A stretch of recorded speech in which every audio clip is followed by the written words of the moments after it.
chasing Kobe. He's chasing Kareem. He's not chasing a championship until maybe next year because he's going to need a whole lot of new help. Chasing a championship if you're not in the playoffs. All right, that's the point. 31 and 37. Back to Rick Bucher's story in the Bleacher Report. Please. I must tell you, because this is what I know. I've known Rick Bucher for a long, long time because he has covered this league for a long, long time. Yes. He is connected and he is respected. He is not prone to some sort of reckless reporting and some irresponsible leap to some outlandish takeaway. That's not what this is. This is intriguing, it's enlightening, and it's insightful. And there's a lot here. There are many levels here. And I'm not saying this is the definitive end of the conversation, but it's the beginning of a conversation that has started. And it starts with the fact that he interviewed a number of owners and a number of GMs. And his takeaway was more owners would be more intrigued with LeBron because obviously, let's do the hypothetical. If you did trade for him, you can still sell LeBron James, man, because he's going to sell tickets and he's going to sell advertising for your TV network, right? Right. Because he is still that guy. He is still the face of the NBA. So I give you that. But if you're talking about winning a championship with LeBron going solo, we're past that prime. What guy can win a championship right now going solo? But I'm saying he could get you to the finals 8 straight times, not with cadavers, but with lesser talent around him. Okay, so but that was also in the Eastern Conference. Okay, so it was very intriguing that we start with the quote from an Eastern Conference owner who says, I wouldn't gut my team for a player who isn't committed and is toward the end of his career. So committed is the operative flashpoint, correct, right? Yes, for me, yes, okay. It was. So was LeBron really committed this year to the Lakers? Did he look a little lethargic from the start? Yeah, he did. Did he look fully invested in this Laker team? Not really. He had his moments, but it wasn't full-on crazy. Like, we watched Zion last night. Was he committed? Yeah, but okay, I know, I got it. But what I'm saying is there were times in the distant past when I saw LeBron go Zion on people, when he scored 48 against Detroit in that playoff game, right? Okay. Yeah. To get to the finals against my Spurs and then got swept by the Spurs. But that's a whole other issue. But that LeBron was out of his mind. You know, he was just... Yeah, he was 22. Okay, I got it. But that's the point. They are paying him $35 million. So is he cheating them? So in other words, he has not earned that $35 million this year. He's not cheating him because you can still sell him, and it became the epicenter of the universe, became here, right, of the basketball universe. You make it seem like he pulled a Chandler Parson, like he got the money and shut it down. No, I'm not saying that, but I didn't see enough of that guy. I didn't see the best player on the planet this year. But you got upset at Luke because Luke said, we know what LeBron can do. We're trying to see what these other guys can do when LeBron was deferring. So he wasn't taking over because we knew what he can do because there were going to be times that we're going to need these other guys. LeBron got hurt. That would have been their perfect chance to show, okay, we can do it. And by the way, if you do trade LeBron, he has no trade clause in this 3-year deal, but he's got a trade kicker of 15%. So if you did trade for LeBron, he's making $35.6 million right now. It's 15% more. That's up to almost 42. 42. Think about that. 35, so that's another 35, so that's 3.5 million. It's almost 42. Yeah, plus. Okay. Yeah, you're right. So is LeBron James going into year 17? Let's do the hypothetical. Hypothetical. Would he be worth to you $42 million? Yeah. Well, maybe in marketing value, maybe in marquee value, but not in performance value. Not $42 million?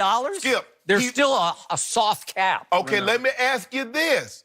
Name the guy that's 5th in scoring, 6th in assists, doing what he's doing. Remember, there's only been 10 in the 72-year history of the NBA that's doing what he's doing. You're doing past performance as opposed to present. Okay, he's 27-8 right now. Okay, but you can market the fact that he's going to pass Kobe Bryant on the all-time scoring list, and maybe eventually he'll pass Kareem. That's the old Barry Bonds A-Rod argument. Do you want them on your team when they're about to pass somebody because you can market that? But Skip, A-Rod was hitting 10 home runs.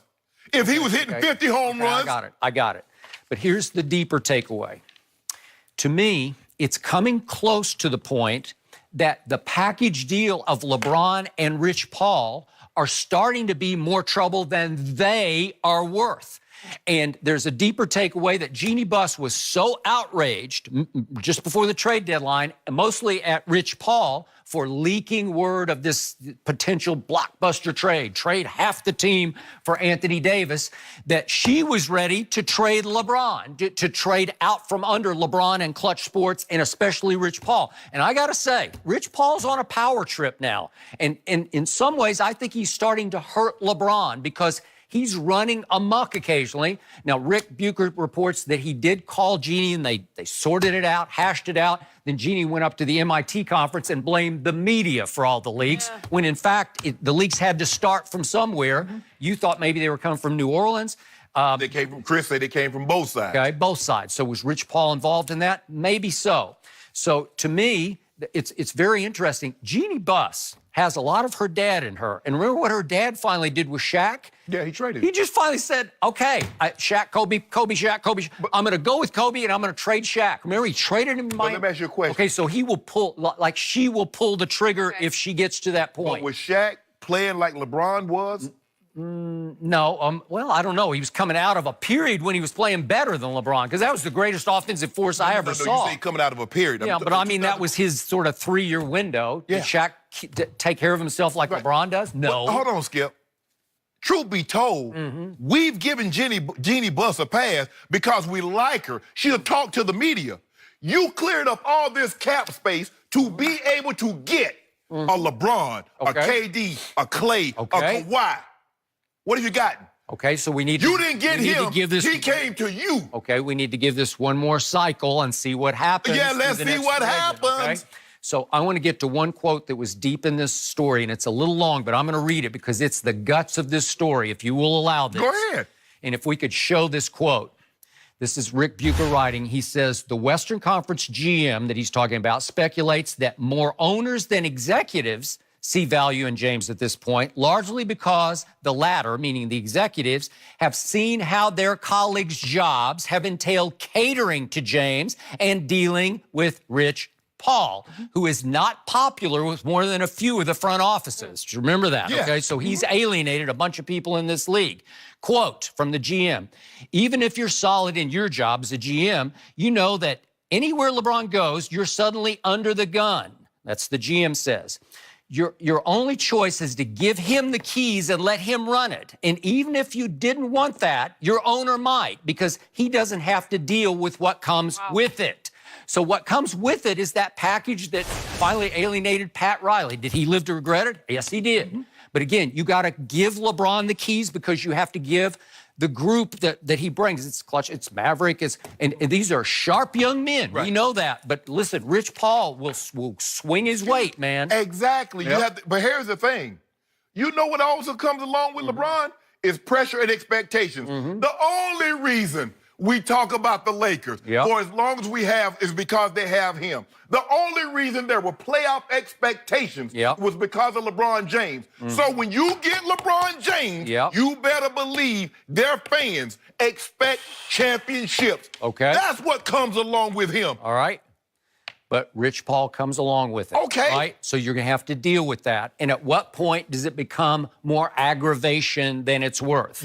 Skip, you could be... Do you think that Rich, along with LeBron, tried to sort of take over the franchise and say, we are going to go get Anthony Davis? Skip, I don't really... all I can base what I talk about on is what I see. Now, if I get stuff from behind the scenes, I can go with that. I don't know how Rich Paul deals with organization to organization. But what I do know, having watched LeBron, I know what comes along with him, and those are expectations. It came with Larry, it came with Michael, it came with Magic. Okay. Now, it comes with him. Now, if you trade for him, I don't care if you're the Brooklyn Nets, I don't care who you are, Atlanta Hawks.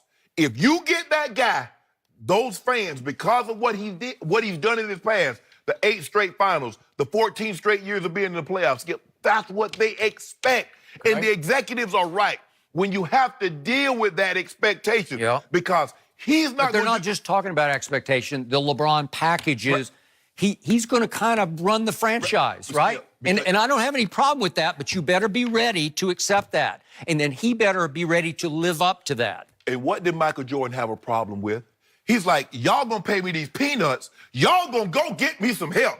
I'm not gonna just let y'all sit these sandbags side me and think I'm gonna go out here and play with. LeBron James said, you got me. If you think I'm gonna take less money and then come here and then y'all hoard all the money, you must be what's ironic about what you just said is Michael never really had the best view of what help he actually needed, which is why he hasn't been a very good general manager in Charlotte, right? Right. And LeBron, if it's true that he pushed Magic, go get me playmakers instead of three-point snipers, then maybe he didn't really see what he needed. But yeah, exactly. Maybe he had a false sense of what it would actually take in the Western Conference. Okay. Because maybe, Skip, he's in the Eastern Conference, and the shooters work well for him. But then now all of a sudden he goes to the Western Conference, and maybe his ideas of what he actually needs, maybe that changed. Maybe. But how many guys in year 16?